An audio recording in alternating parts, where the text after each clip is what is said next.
এরপর আছে entry problem, কোন দিক থেকে ঢুকবে।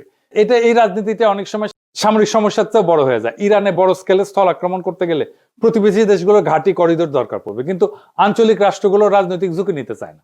নিজেদের ভিতরে অস্থিরতা, ইরানের পাল্টা আঘাত, এই সমস্ত কারণে এই অ্যাক্সেসটা দিতে চায় না এবং দেয়ও নি কেউ। এই জন্য অপারেশনাল প্ল্যানিং খুব জটিল হয়ে যায়। ইরান যেটা সিকিউরিটি স্ট্র্যাটেজি নিয়ে চলে, এটার একটা প্রতিরক্ষার ধারণা আছে, এটাকে বলে এ টু এডি প্লাস অ্যাসিমেট্রিক।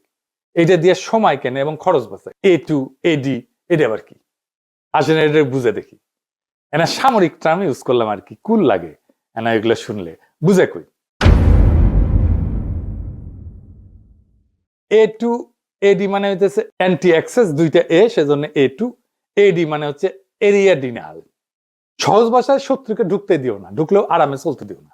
ধরেন কেউ আপনার বাড়িতে ঢুকতে চায়, আপনি কি করবেন? গেটের সামনে কাটা বসাবেন, রাস্তা ব্লক করবেন, চারপাশে নজরদারি বসাবেন, ঢুকলে আঘাত করবেন।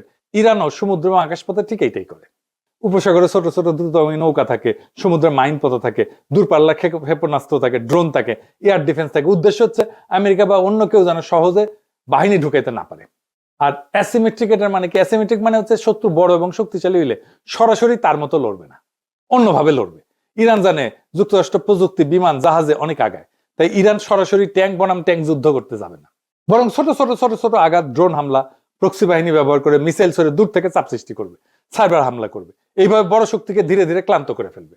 আর সময় কেনা মানে কি? ইরান জানে যে সে হয়তো দ্রুত যুদ্ধে জিতবে না, কিন্তু সে যুদ্ধ লম্বা করতে পারে।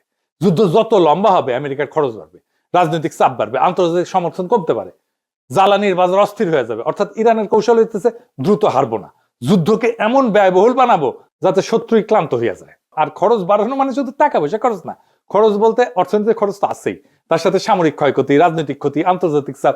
ইরান চেষ্টা করে যেন প্রতিপক্ষ ভাবে এই যুদ্ধে ঢুকলে লাভের চেয়ে ক্ষতি বেশি। এটাকে বলা হয় ডিটারেন্স। মানে এর জন্য শত্রুপক্ষ দূরে থাকবে, আক্রমণ করার আগে 10 বার ভাববে। এরপর হচ্ছে টেক দ্য সিটি সমস্যা, মানে শহর দখল করে ফেলে হারায় দেওয়া।